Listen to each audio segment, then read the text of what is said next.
का एक बार फिर स्वागत है हमारे खास कार्यक्रम चुनावी जनमंच में। ब्रेक पर जाने से पहले गर्मागर्म बहस शुरू हो गई थी बिजली को लेकर। और भी बहुत सी समस्या है, उन पर भी जानेंगे, उनके बारे में भी बात करेंगे।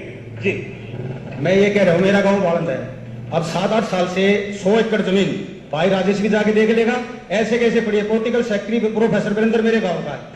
अभी तक वहां कोई नाला नहीं बना, कुछ नहीं हुआ। वो लोग अपनी जमीन बेचने के लिए तैयार हो रहे हैं। अगर अपनी बेच को और कहीं ले लेंगे, कुछ होता तो है नहीं। और वैसे वैसे कांग्रेस ने बिल्कुल माटी पीट दी भाई साहब। आखिरी बात यह पानी भरा हुआ है इनके गांव में, जो जमीन है वहां पर पानी जो भरा हुआ है, जहाँ का भी एरिया है, पहले रोहतक शहर में भी डूबता था। इसका विकास हुआ है। अभी कोई कहीं भी रोहतक शहर में पानी नहीं खड़ा होता कहीं भी। तो अभी आस्था से जो बहुत ज्यादा रजवाए नाले निकाले हैं निकासी के लिए। पहले बाढ़ एरिया होता था, बहुत ज्यादा सारे में पानी भर जाता था। लेकिन अभी जो भाई साहब बता रहे हैं बालंद का, वहां का बहुत ज्यादा विकास हुआ है। बालंद सरपंच से मेरी बात होती है, मैं गया तो काफी टाइम हो गया मेरे को बालंद गांव में गए हुए। लेकिन वहां भी नाले भी बन रहे हैं, गलियां भी बन रही है। और जो भाई ने समस्या बताई है उसका समाधान भी होगा, टाइम लगता है। पानी और सड़कों की बात करेंगे। पानी और सड़कों की अगर बात करें तो रोहतक शहर में और जिले में क्या हालात है? रोहतक जिले में सड़कों का बुरा हाल है। यहाँ विकास नाम की कोई जगह नहीं है। रोडों का ऊपर से टोल लगाने बार बार लगातार एक सवाल जरूर उठता रहा है जहां भी हम गए हैं कि जो टोल जो बनाए गए हैं, अभी पीछे इस तरह का भी घोषणा की गई थी कि टोल फ्री कर दिया जाएगा, लेकिन अभी तक कुछ हुआ नहीं। टोल के लिए चल रहा है। संघर्ष समिति जो बनी है टोल की, उससे सीएम साहब की बातें भी हो रखी है। और सीएम साहब ने उनको बता रखी है कि भाई जो उनको दिया गया उस पर अमल होगा और लागू हो जाएगा। इस बारे में आपके पास आ रहा हूँ, जितेंद्र जी से ले लेते रिएक्शन। आपके पास आ रहा हूँ जितेंद्र जी, आपसे मैं जानना चाह रहा हूँ कि सड़कों की और पानी की क्या हालात है रोहतक जिले में? सड़कों पे तो लूट टैक्स लगाया हुआ, टोल टैक्स नहीं, लूट टैक्स। मुख्यमंत्री ने पहले तो भूमि अधिग्रहण किया छिप के, उसके बाद उस पर उंगलियां उठनी शुरू हो गई। लोगों ने जांच पड़ताल की, उसने सोची वो धंधा छोड़ दे, इन लूट टैक्स लगा। तो टोल टैक्स के नाम पर लूट टैक्स लगा रही है। आप क्या कहते हैं? टोल टैक्स जो इन्होंने लगाया है, मैं इनको ये कहना चाहूंगा, जब हमारी सरकार थी, परम आदरणीय चौधरी ओम प्रकाश चौटाला जी मुख्यमंत्री थे, जब गाड़ी के रजिस्ट्रेशन जो 15 साल का एक बार लाइफ टाइम लगता था, वो 3900 रुपए था। और आज अगर गाड़ी भाई राजेश को पता है, इसके पास तो बड़ी गाड़ी भी जरूर होगी, आज 2-2 लाख रुपए 2.5 लाख रुपए उसके ऊपर टैक्स लगता है। उसके बाद बावजूद भी ये टोल किस नाम का लेते हैं?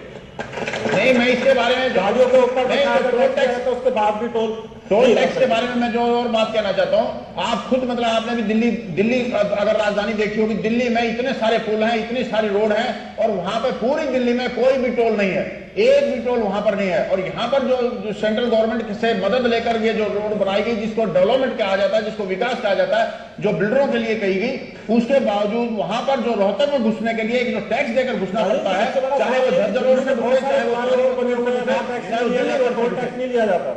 दिल्ली सेंटर की बात है। मैं भाई साहब से कहूंगा, हुड्डा साहब से, जो मोदी के नाम पर गुजरात में मॉडल की जो बातें चलाते हैं, गुजरात में हमारे हरियाणा से पहले टोल टैक्स है यहाँ से, और वहां की पेंशन जो कंपैरिजन से यहाँ की जनता को संतुष्ट कर पाएंगे? कंपैरिजन से नहीं। अभी ये टोल टैक्स है जो, इसके लिए भी मुख्यमंत्री ने ये लोगों की बातें मान ली, टोल टैक्स फ्री हो जाएगा। लेकिन बावजूद उसके ये भी तो देखना है, अब जहां एक 4 घंटे में आदमी जाता था, तो वो अभी 25 मिनट में उस जगह को कवर कर लेता है। सफर आसान हो गया। यहाँ पर सवाल का जो जवाब है कांग्रेस की तरफ से वो यही है कि अगर टोल टैक्स लिया जाता तो सफर जरूर आसान हो गया। जी अच्छा, हुड्डा साहब सिर्फ मैडम की नौकरी करते हैं, सोनिया मैडम की। जैसे कि रॉबर्ट वाड्रा का केस उठा था, हमारे IAS खेमका जी ने उठाया था, उस टाइम उन्होंने इंक्वायरी क्यों नहीं करवाई? खेमका ने मामला उठाया था, उसकी कोई इंक्वायरी नहीं हुई, ये सवाल है जनता की तरफ से रॉबर्ट वाड्रा केस में। खेमका के बारे में, उसके बारे में मेरे को नॉलेज नहीं है। चलिए, यहाँ पर कोई जवाब नहीं है, बात यही की जा रही है कि जानकारी नहीं है। जी, देश में इतना बड़ा मुद्दा चला था लोकपाल का, ऐसे हरियाणा सरकार के यहाँ पर लोकायुक्त होता है, भ्रष्टाचार इतना फैलता जा रहा है, ये लोकायुक्त को उसकी पावर क्यों नहीं देते? आप लोकायुक्त को पावर नहीं दे रहे, शक्ति नहीं दे रहे उनको। लोकायुक्त को आरटीआई भी कांग्रेस ने बनाने का काम करे। आरटीआई ये कितना अच्छा साधन हो गया, कोई भी अफसर या कोई भी कोई धांधली करता तो आरटीआई से पता चलता है। ये भी कांग्रेस ने देने का काम किया है और लोकायुक्त का भी कांग्रेस देने का काम करेगी। सेंटर अब की बार होता अगर सेंटर में कांग्रेस सरकार आती तो जी लोकायुक्त को मंजूरी दी जाती। अभी मोदी अभी जो मोदी हो रखी थी वो 6 महीने में पता चल जाएगा। साहब राजेश जी से पूछना चाहता हूँ, अगर 10 साल के अंदर मैम के अंदर छोटा आरोप है, क्या वो 10 साल के अंदर बने गोटा खड़ी थी उसके अंदर? आज भी पता करके मैन के अंदर सड़क है, 10 साल हो गए, वो अभी तक नहीं बनी है। बड़े बड़े गड्ढे पड़े हुए। ऐसी कोई सड़क नहीं है जिसको 10 साल हो गए वो बनी नहीं है। बनी है के अंदर की बात, जहाँ पानी भरा होता है वहाँ टूट जाती है। 10 साल तो कहाँ, 1 साल में ही सड़क टूट जाती है और टूटती है दोबारा भी बनती है। जी। और ये मैं मानता हूँ कि मेरे भाई साहब से यहाँ यही कि कहा जो जा रहा है, मैं बगल की सड़क की भी बात हो रही है कि वो टूटी हुई है, तो ये सड़क नहीं बनी है। कुछ और सवाल यहाँ पर है जो हमारी जनता पूछना चाह रही है हमारे मेहमान से। जी ऐसा जो मंगदोली जी ने जो सवाल किया था उसमें जवाब दे रहा हूँ जी। जो पहले आप सवाल कीजिए, जवाब नेताओं के देने आप सवाल कीजिए, यही वजह आपका सवाल। ये कह रहे हैं जी 2 लाख रुपए गाड़ी की ज्यादा कीमत ला गए है। पहले 2 लाख रुपए में मतलब गाड़ी की जब ना लग गया करती हो मान ली करीब जो 2 लाख रुपए बत्ती दे दे रोड भद्र करता ही जाती गाड़ी, तब जब बात नई गाड़ी बात जाती है। आप तो गाड़ी नहीं खरीद ले, हम लाइफ टाइम चला है जब सारी 2 साल तक। जी धर्मपाल जी, यहाँ सवाल ये है कि चलिए मान लिया जाए कि ज्यादा टैक्स लिया जा रहा है रजिस्ट्रेशन के दौरान जो है गाड़ियों का, लेकिन गाड़ियां जो सुरक्षित रह जाती इसके है। अलावा इस भाई को ये भी बताना चाहूंगा, पेट्रोल और डीजल के ऊपर भी 1 रुपया लीटर के हिसाब से सेस लगता है, वो सड़कों के लिए है। रोड टैक्स नहीं, सड़कों के लिए है। वो पैसा कहाँ है? जब हमारी सरकार थी सेंटर के अंदर, अटल बिहारी वाजपेयी जी प्रधानमंत्री थे, प्रधानमंत्री ग्रामीण सड़क योजना के तहत सड़कों का जाल बिछाने का काम किया था। आज इन्होंने अगर ये सड़क की बात करते हैं तो रोहतक में चारों तरफ टोल लगा दिया है। रजिस्ट्रेशन के टाइम भी रोड टैक्स लिया जाता है। जी राजेश जी बताइए। मैं ये पूछना चाहता हूँ अपने बड़े भाई साहब धर्मपाल जी से कि क्या कोई सरपंच होता था, कोई चौकीदार है या कोई भी पदाधिकारी है छोटे से बड़ा, उसका मानदेय कांग्रेस ने बढ़ाने का कार्य किया है? कभी किसी ने नहीं दिया किसी को मानदेय, ना नंबरदार को था, ना सरपंच को था, ना पार्षद को था, ना किसी को नहीं था। और वो मानदेय देने का काम चौधरी भूपेंद्र सिंह हुड्डा ने कांग्रेस सरकार ने किया है। जी धर्मपाल जी, ये इन्होंने ये तो राजेश जी ने कहा, और ये तो मानदेय देने का काम मुख्यमंत्री भूपेंद्र सिंह हुड्डा जी ने जो कराया है, ये सिर्फ एक करप्शन फैलाने का काम किया है। और ये और एक और कुछ सवाल है वो जरा ले लेते हैं, उसके बाद आएंगे आपके जी। धर्मपाल जी से पूछते हैं कि बीजेपी सरकार आने के बाद पेट्रोल और डीजल के महंगाई और भ्रष्टाचार के खिलाफ वो लेके आई सत्ता वापसी, भाई महंगाई खत्म करेंगे, भ्रष्टाचार खत्म करेंगे, डीजल और पेट्रोल कितना बढ़ गया? जी रामचंद्र जी, आपसे इस सवाल का जवाब लेते हैं। आप लोग जो आए थे सत्ता में, मुद्दा यही था कि कांग्रेस के टाइम में महंगाई, भ्रष्टाचार बहुत ज्यादा बढ़ गया, आपने क्या कर दिखाया? आप ये देखिए, अभी केवल 7 दिन सरकार को बने हुए हैं, उन्होंने अभी जो केंद्र सरकार ने जमाखोरी के ऊपर में एक इतना बढ़िया एक्ट लेकर आ रहे हैं कि जो जमाखोरी करेगा उसको जो है सजा होगी, और नॉन वेलेबल ऑफेंस बढ़ा दिया।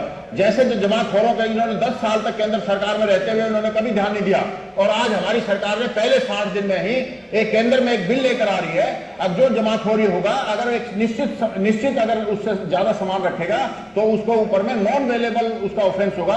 और आप देखेंगे जैसे ही वो होता है तो आप देखेंगे अपने आप में मतलब। और फिर दूसरा 500 करोड़ का एक बजट बनाया कि अगर कभी भी कोई वो भाव बढ़ते हैं तो उसको ठीक रखने के लिए 500 करोड़ का एक अलग से बजट बनाया। हमारी सरकार गरीब की सरकार की ध्यान ले लेते हैं, आपके सहयोगी हैं जी विजेंद्र जी। भ्रष्टाचार की बात की जा रही है, महंगाई की बात की जा रही है, कांग्रेस जो है सत्ता से इसी मुद्दे को लेकर बाहर गई। अगर आपकी सरकार प्रदेश में आ गई, आप क्या करेंगे? भ्रष्टाचार को खत्म करेंगे। कैसे? चौधरी कुलदीप बिश्नोई जी एक साफ सुथरी छवि के आदमी है, और आज तक पूरे हिंदुस्तान में किसी भी थाने में उनके खिलाफ एक भी मुकदमा दर्ज नहीं है। वो बिल्कुल साफ छवि के और बिल्कुल सबक नेता है। कोई गारंटी देते बदनलाल जी ये बात की आगे के साफ यहाँ तक इतना तेल वही किसी अधिकारी को दे देते, आपका काम हो जाता। इससे आपका सवाल है। एक बार भ्रष्टाचार जो सच है भ्रष्टाचार भजन लाल के घर से चला, कुलदीप बिश्नोई के घर से। चलिए अब उस पर आएंगे, उस पर आएंगे, जनता के कुछ सवाल ले लेते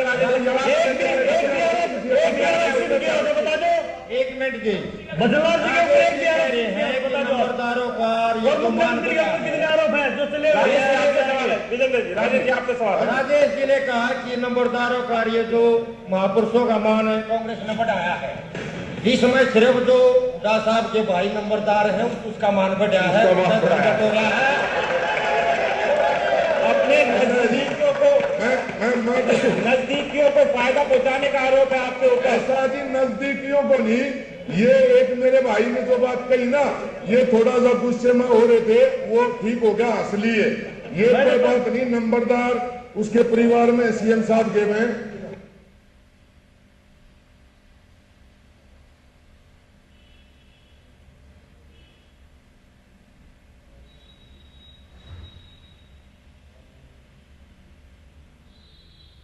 नगरी में ब्रज मंडल पूरे उल्लास में है। इस दौरान वहां पर सुरक्षा की व्यापक तैयारियां भी की गई है।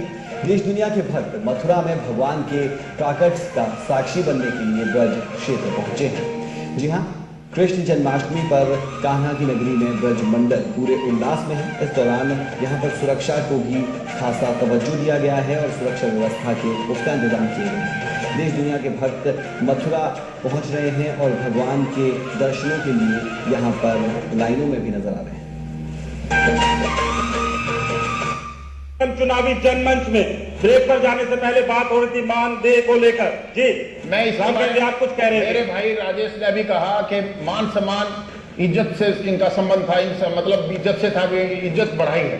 मैं आपको बताना चाहता हूं आज काउंसलर जो है, चाहे वो रोहतक के लगा लीजिए, चाहे वो सांपला के लगा लीजिए, उनकी हालत क्या है कि उनको अपने काम कराने के लिए भी पिछले महीने सांपला में सारे काउंसलर इकट्ठे होकर धरने पर बैठे। ये हालत है इनके मान सम्मान की। दूसरी बात मैं आपको बताना चाहता हूं, रोहतक में रेणु दावला जो चेयरपर्सन है, पूरे इसमें शहर में जितने काउंसलर है उनके जो मुखिया है रेणु दावला, वो उनको सबको साथ लेके डीसी के सामने धरने पे बैठे। ये उनका मान सम्मान है, ये सरकार उनका मान सम्मान करे। रामपाल जी, क्या मान सम्मान है यहाँ पे पार्षदों का, सरपंच का? राजेश जी भी शायद बैठे होंगे धरने पे मेरे ख्याल में। ये मेयर है यहाँ जो रेणु दावड़ा, वो धरने पे बैठी थी पावर लेने के लिए। और जहां तक मैं बताना चाहूंगा, भ्रष्टाचार की बात कर रहे थे, मैंने आपको बीच में वो आपने पूछा नहीं इनसे। चौधरी रणबीर सिंह के पिताजी थे चौधरी माथुराम जी, और भूपेंद्र सिंह हुड्डा के दादाश्री, उनके नाम आदमी सांगी गांव में 3 एकड़ जमीन थी उस समय। और चौधरी माथुराम जी के 3 बेटे थे, रणबीर, फतेह और बलबीर सिंह जी। 1-1 एकड़ जमीन इनकी आती थी। आज इनके पास इतनी बेशुमार करोड़ों की जायदाद इनके पास कहां से आ गई? करोड़ों की जायदाद की एक और संपत्ति के अंदर नौकरशाही बेलगाम हो चुकी है। इस तरह के आरोप हमेशा लगते हैं और पार्षदों को अपनी पार्षदों की पावर के लिए धरने पर बैठना पड़ता है। जो धरने पर बैठे थे, पार्षदों की पावर की जो बात थी वो थी दिल्ली की तर्ज पे पावर दी जाए। यानी कि ये नहीं कि हरियाणा जो इसमें लिखा हुआ है संविधान, पार्षद की क्या पावर है, उसके तहत हर पार्षद को मान सम्मान है और पावर है। हमारा जो धरना देने का मकसद था वो धरना देने का नहीं, एक संदेश पहुंचाना था। वो हमारा बड़े अच्छे तरीके से सीएम साहब के पास गया। इसका मतलब ये और उन्होंने इस पे विचार करने के लिए हमें कहा। इसका मतलब ये मेरे भाई राजेश ने तो स्वयं मान लिया कि इनके सांसदों का, इनके जो पार्षदों की वैसे जाके बात नहीं सुनी जाती। अगर इनको अपनी बात सुनाने के लिए भी, अपनी बात बताने के लिए भी इनको धरने पर बैठना पड़ता है। इसी से साबित होता है आपके पार्षदों को धरने पर बैठना पड़ता है अपनी बात सुनाने के लिए। आप पर ये आरोप है। कुछ और यहाँ सवाल ले लेते हैं जनता से। जी, बैठिए, आप अपना सवाल बैठ के पूछिए प्लीज। जी, क्या सवाल है? ऐसा है कि हमने जो है ना पिछले 10 साल में रोहतक, अगर फॉर एग्जांपल रोहतक का ही ले लें, रोहतक का विकास देखा है क्या? जो कांग्रेस ने किया वो देखा। अब मेरे को ये बताए कि कोई भी जो चेंज आता है वो अच्छे बेटरमेंट के लिए जो है ना, लोग कहते हैं कि बेटरमेंट के लिए चेंज आते हैं। अब जो मेरा सवाल बीजेपी से भी है, मेरा इनेलो से भी है, जो एग्जिस्टेंस में है यहाँ पे पॉलिटिकल पार्टी, वो अपना एक बार रोड में भी बता दे कि हम अगले 5 साल में हम ये करेंगे, बता दो। चलिए, बहुत अहम सवाल यहाँ पूछा गया है कि आप अपना रोड मैप बताइए कि आप क्या करेंगे। इस सवाल का मैं जवाब जरूर लूंगा। इस प्रोग्राम के आखिर में ये सवाल मैं आपसे उठाऊंगा और सभी से बारी बारी इस सवाल का जवाब भी लूंगा। उससे पहले कुछ दूसरे मैं सवाल ले लूं यहाँ जनता से। जी, इन्हें रोड मैप की बात तो कर दी, मैं राजेश जी से पूछना चाहूंगा फिर ये टोल क्यों लगा रहे हैं? देखिए बार बार टोल का मुद्दा उठ रहा है, टोल को लेकर सवाल बार बार उठ रहे हैं जी। कुछ और सवाल यहाँ पर है जी। मैं बीजेपी वालों से ये पूछना चाहूंगा, जो स्टेट गवर्नमेंट जो किसान को उसकी फसल का भाव देती थी, उस पर सेंट्रल गवर्नमेंट कुछ अपनी सब्सिडी वो देती थी, बोनस देती थी, आते ही इन्होंने एक कलम से उसको खारिज कर दिया। ये क्या किसान हित ऐसी बात करते हैं? बोनस दिया जाता था किसानों को, वो खत्म कर दिया गया है। बीजेपी पर आरोप है सरकार में आते ही। जो सब्सिडी दी जाती थी स्टेट गवर्नमेंट की तरफ से, एक बोनस अलग से दिया जाता था किसानों को। बिल्कुल किसी ने अभी तक कोई मतलब कोई सब्सिडी खत्म नहीं की है, बल्कि उल्टा एक अलग से एक फंड बनाया गया है जो किसानों के लिए किसान कोष बनाया गया है केंद्र सरकार, और उसमें एक अलग से एक और उसमें बनाया गया कि हर एक गांव में जो जमीन है, जमीन का सॉइल टेस्ट होगा। किसान जो अननेसेसरी मतलब उसमें जो यूरिया डालता रहता है, उसको पता नहीं होता कितना यूरिया डालना है। किसानों के प्रति तो ये सरकार इतनी चिंतित है कि उनकी मिट्टी का पहले विश्लेषण करके ये बताया जाएगा कि इसमें कौन सी फसल लगनी चाहिए, उसमें कौन कितना खाद डालना चाहिए, कितना बीज डालना चाहिए। ये तो मतलब सरकार जो है बिल्कुल किसानों के हितैषी है और किसी प्रकार का कोई सब्सिडी खत्म नहीं की गई है। मैं बताऊं, एक सवाल मैं ले लेता हूं, फिर मैं आपके पास आ रहा हूं। एक सवाल ले लेता हूं। मैं राजेश जी से पूछना चाहता हूं कि 10 साल हो गए कांग्रेस पार्टी को सत्ता में, लेकिन मुख्यमंत्री के पुत्र दिल्ली यूनिवर्सिटी और पंजाब यूनिवर्सिटी में छात्र संघ चुनाव में स्टार प्रचारक की भूमिका निभाते हैं, लेकिन अपने प्रदेश में छात्र संघ चुनाव बहाल कराने की वकालत नहीं करते। जी, अपने प्रदेश में छात्र संघ जो चुनाव है उनको बहाल कराने की पहल नहीं की जाती है दीपेंद्र हुड्डा की तरफ से, जबकि दिल्ली में अगर होते हैं तो वहां बढ़ चढ़कर हिस्सा लेते हैं। सांसद हैं वो, सांसद हैं, उनके सामने कोई भी जाता है, कोई भी उम्मीद या स्टूडेंट जाता है या कोई किसान जाता है, वो सुनते हैं। हमारे एमपी साहब की तो ये पूरे हिंदुस्तान में है ये कहावत, इतने अच्छे सहनशील कोई भी नहीं है, नहीं है कोई भी। चुनाव को नहीं करा, चुनाव बहाल करने की छात्र संघ के इस मुद्दे पर छात्र संघ ने, छात्राओं ने कभी कोई बढ़ चढ़ गई ये बात ना तो एमपी साहब के सामने रखी और ना कोई बात यहाँ कही जा रही है। धरने हुए हैं, प्रदर्शन हुए हैं, बहुत बार ये बात रखी कोई धरना प्रदर्शन नहीं है, उनकी कोई बात है, दिखाओ कोई धरना प्रदर्शन नहीं। ये भाई भी पढ़ने वाले, इनसे पूछो, ये भाई भी पढ़ने वाले पीछे बैठे, इनसे पूछो कोई धरना प्रदर्शन हुआ है? भाई 2 योजना पूरा हंगा लाकर ने गांव में 100 की 100 रिपोर्ट निकाल कर दी भूपेंद्र हुड्डा को। पानी नहीं मिला पीने का। कौन से गांव में? कुस्कानी गांव में। कौन से गांव में? कुस्कानी गांव में। कुस्कानी गांव में बैठिए ये पूरे गांव में वोट दी आपको, लेकिन आज तक उन्हें पानी नहीं मिला। हर पंचायत को सीएम साहब ने पूरे हरियाणा में हर पंचायत को इतना पैसा दे रखा है, हर वो पंचायत, वो सरपंच कोई भी कार्य करे पीने के पानी के लिए सब कहें की छूट कर रखी है। इबिन का सरपंच है सोए जाकी है ना जाओ, लेकिन अगर सरपंच क्या कर रहा है तो आपकी तरफ से क्या पहल की गई है? मुख्यमंत्री से कहेंगे उनको बुलाओ और मुख्यमंत्री के सामने भी ये बात रखेंगे तो तुरंत कार्रवाई होगी। पानी पहुंचेगा तो तुरंत पहुंचेगा। जी जी, चलिए ठीक रहा, आपने सरपंच से सर फोड़ दिया। कुछ और सवाल यहाँ से ले लेते हैं जी। मेरा घर अर्बन स्टेट थाना के बिल्कुल बैक साइड में है। घर से बुलाकर चैन स्नैचिंग वालों ने घर से बुलाकर मेरी माता श्री की चैन तोड़ ले गए और पुलिस की कोई ट्रेसिंग नहीं, कोई कार्रवाई नहीं, कोई रिकवरी नहीं। एक बार फिर वही कि सुरक्षित नहीं है लोग, चैन स्नैचिंग की वारदात बहुत ज्यादा बढ़ रही है, पुलिस कोई कार्रवाई नहीं करती है, नौकरशाही जो है बेलगाम हो चुकी है। सीएम साहब ने हर जनसभा में ये कह रखा है कोई भी अधिकारी अगर नहीं सुनता तो उसके खिलाफ लिखित में आप दो, कार्रवाई मैं करूंगा, टांग मैं दूंगा। इससे इस बात का अंदाजा लगा जा सकता है कि भाई मुख्यमंत्री की चोरों की एक सलाह है, भाई लुटे जाओ, मृत्यु के मारे जाओ, तुम कम खाए जाओ, बाकी और कोई वो सवाल ले लेते हैं। हम लोग आपका सवाल है, मेरा सवाल है कि जिस तरीके से कह रहे हैं ना मुख्यमंत्री ने राजेश जी से कि मुख्यमंत्री जी कहते हैं मुझे बताइए कोई अधिकारी काम करता है नहीं, मैं स्वयं एक व्यापारी हूँ, मुझे एक उस धरने प्रदर्शन के ऊपर सरेआम एक व्यापारी नेता ने जान से मारने की धमकी दी, जिसका कांग्रेसी नेता ने, और मैंने उसके लिए एप्लीकेशन दी एसपी साहब को। एसपी साहब से 2 बार मिले भी सही, लेकिन आज तक ना तो उस पर FIR हुई और ना ही कोई कार्रवाई हुई। आपके ये कांग्रेसी नेता ने जो है व्यापारी है उनको धमकी दी जब वो धरने पर बैठे थे, कोई कार्रवाई नहीं की गई। ये पर्सनल रंजिश की बातें हैं, इसमें सीएम साहब का सरकार का कोई दोष नहीं है। तो मतलब जहां कोई भाई साहब ने बताया कि वो भी मेरा व्यापारी भाई है, वो भी इसका व्यापारी भाई है, क्या पता इनकी अपनी क्या अनबन है, और ये तो थोपे जाते हैं कि उसमें सीएम साहब का दोष नहीं है, इनकी अपनी बात है, और उसमें वो क्या कदर करता है वो इसकी चलने दे है या नहीं, इन आपस में व्यापारी भाइयों की बात है।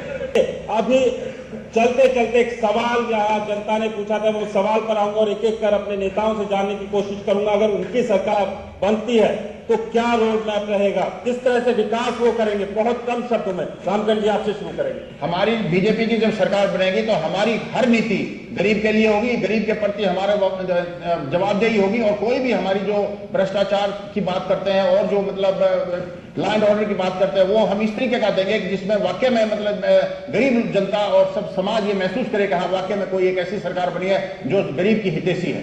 ये हमारी बीजेपी की अगर सरकार बनती है तो गरीब की हितैषी रहेगी, आपकी अगर हैट्रिक लगती है तो इस बार क्या रहेगा रोड मैप? हमारी सरकार तीसरी बार अगर बनती है तो जो मेरे भाइयों ने कुछ समस्याएं बताई हैं उनको मद्देनजर रखकर प्राथमिकता के तौर पर सबसे पहले जो भी बचा है काम वो उसको प्राथमिकता पर पहले लिया जाएगा, और गरीब मजदूर किसान के लिए और कांग्रेस पार्टी पूरी की पूरी और हमारे सीएम भूपेंद्र सिंह हुड्डा तो बढ़ चढ़कर गरीब मजदूर किसान के लिए अग्रणी रहते हैं और ऐसे ही रहेंगे, इससे भी ज्यादा। कांग्रेस की तरफ से अगर जो बचा हुआ काम है जो 10 साल में नहीं हुआ उसको पूरा किया जाएगा।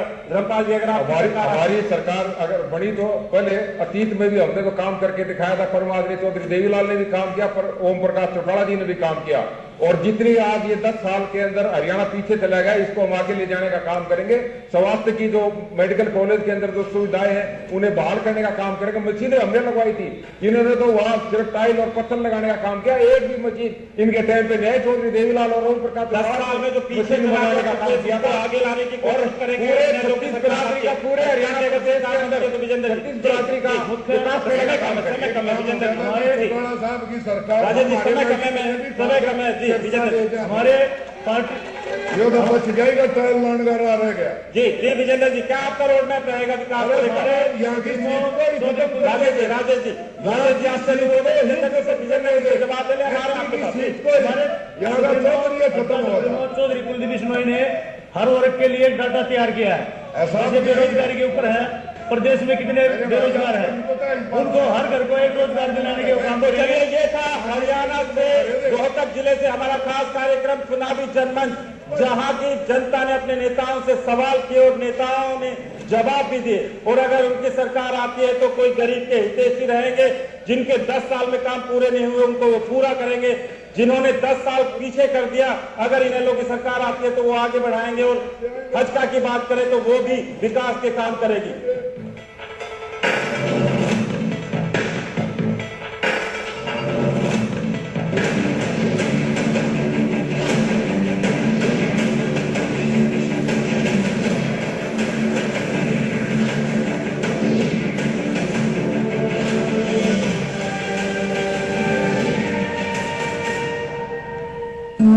भारत में ही होती है पूजा नारी शक्ति की, इसी मिट्टी में जन्मी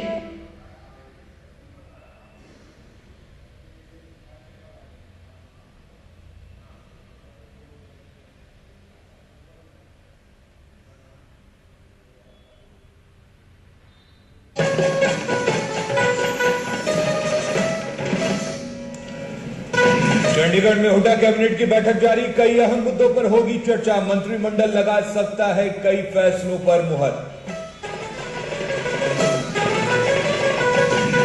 हुड्डा सरकार टक पर आउट हुए। अब बात मिस्टर आशिक की करें तो पूरी सीरीज में घटिया प्रदर्शन करने वाले विराट कोहली का फ्लॉप शो ओवल में भी जारी रहा। यहाँ भी वो ऑफ स्टंप की खोज करते ही नजर आए। हालांकि कुछ ही देर के लिए भारतीय खेल प्रेमियों को ऐसा लगा कि शायद कोहली यहाँ कोई विराट पारी खेल सकते।